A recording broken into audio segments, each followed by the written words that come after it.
Hey everybody, this is Dream, and today we have an 8-game NBA slate for you today. We have some interesting plays on the slate. We also have a pretty extensive injury report. For the Knicks, Robinson is questionable. For the Hawks, Collins is out. For the Heat, Lowry is out. For the Bucks, Giannis is questionable, and Connaughton is doubtful. For the Timberwolves, Towns is out, and Prince is questionable. For the Nets, Simmons is questionable. For the Bulls, Green is out. For the Rockets, Porter Jr. and Green are out. For the Warriors, Curry and Wiggins are out. For the Thunder, Shea Alexander is questionable, and Pokusevski is out. For the Suns, Payne is questionable. Durant and Shamet are out, and for the Clippers, Zubac is out. Obviously, we have a couple big names there with Giannis and Shea Alexander, so we'll have to wait and see about those injuries. But with that said, let's get into what I do like about this slate. And I'm going to mention a couple of teams here first. So Houston, this is mainly for a value situation. So they have three players, Christopher Eason and Ty Washington. They all have some interesting upside today. They're very risky, high risk, high reward type situation for that team. But they have some interesting prospects with the injuries to Jalen Green and Kevin Porter Jr. As for the Golden State Warriors, with Wiggins and Curry out, it looks like Draymond Green is likely to play today. They have some upside with Kuminga, Ty Jerome, and Looney, as they've played pretty well the last couple games with those guys out, with Curry out, and so I expect those guys to continue to have some opportunity, but one or two of them will likely play really well as a result. And then another value play I'm going to mention here is Jalen Williams for Oklahoma City against Phoenix. Now, he's kind of rough around the edges.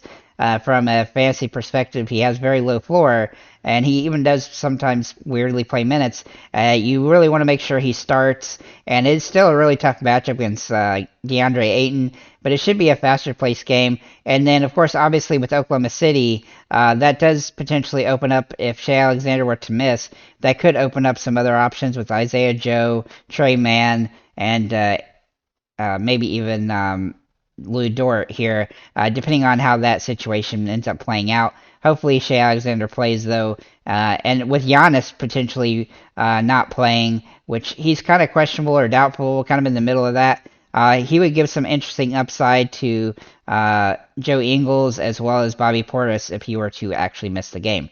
So with that said, let's get in my top plays, though, for the slate. We're going to start with Anthony Edwards here. For the Timberwolves, despite having some bad games at the end of before the break, he should get back to playing at a full complement of minutes and at 100% now that he's had some time to rest. And I like this matchup against Charlotte. I think Minnesota looks really good in this one, and he should have some plenty of minutes to score a lot of fantasy points. Then we're going to look at DeAndre Ayton, who I really like today against Oklahoma City. They don't really have anybody that can stop him, and he's played really solid for the most part since all the trades and stuff went down. It seems like his price is still pretty stable at $8,000. I wish it was a little bit lower, but because he does have a little bit of a low floor sometimes. But this is a pretty good opportunity for him to have a good game. Then we're going to look at Chris Paul. And I really like his upside today. He's played really good since all the trades have happened, and he's played a full complement of minutes, and the Suns are mostly at full strength, and at least until Durant comes back, they have everybody back that they've had injured. And so I really like him as a good option on the slate. I really think he has some nice upside and has played really well, and he's a little bit reduced price from what he normally is.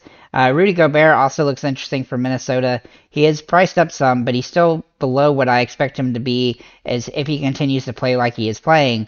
Just a reminder that he does have a really low floor this season. He's had some really inconsistent games, but he has a very nice matchup today, and so he's definitely worth taking a look at.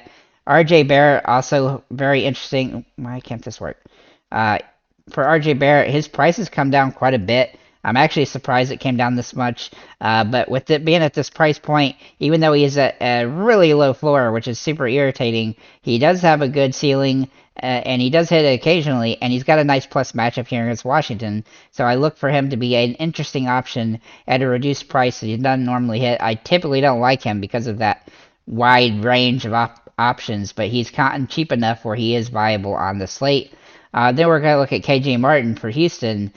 His price point is actually pretty solid here. I look for him to have some interesting upside with some of these guys out. He's had a couple of bad games lately, but he has some really good ones as well. And those two bad games were from against the same team in Oklahoma City, and so I don't really expect him to have a bad game here and a nice plus matchup. for him. And then we're going to look at Okogie for Phoenix. Since all the trades and stuff, and he's now starting. He started 4 straight games, and he's been over 30 fantasy in all those games. Obviously, his price has come up as a result of that, but I still think he's going to continue that, especially against Oklahoma City, at least until Durant plays. Then he'll be back into the bench. But right now, he's in an interesting spot, and I think he's viable on the slate. As for the Brooklyn Nets, they have Cam Johnson, who they actually traded from Phoenix, and he's played really good in his first 3 games with them. He's still at a pretty good salary. He doesn't have as much upside as I'd like him to have, but his salary is still good, and I think he's a relatively safe play on the slate. Kyle Anderson's kind of a good contrarian option off of Cam Johnson. He's been high risk, high reward throughout the season. He sometimes has really big, high scoring games. Other times he'll score 10 or 5 points total and can be really irritating. But he's in a good matchup here, and so he's definitely viable here. Then I've got a couple guys I'm going to mention, Russell Westbrook being one of them. He's going to have his first game with the Clippers, and it looks like he will start. Now, I don't know how many minutes they're intending to play him. It could be up and down, but he's in a great situation against Sacramento where it should be a fast-paced game.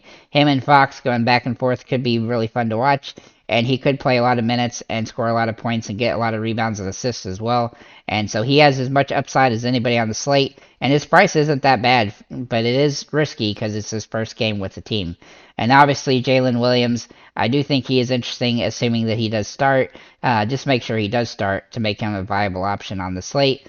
Obviously, there's plenty of guys for Houston that look interesting as well. So, with that said, guys, thank you for liking, commenting, subscribing. If you have any comments or questions, feel free to leave them below, and have a nice day, guys.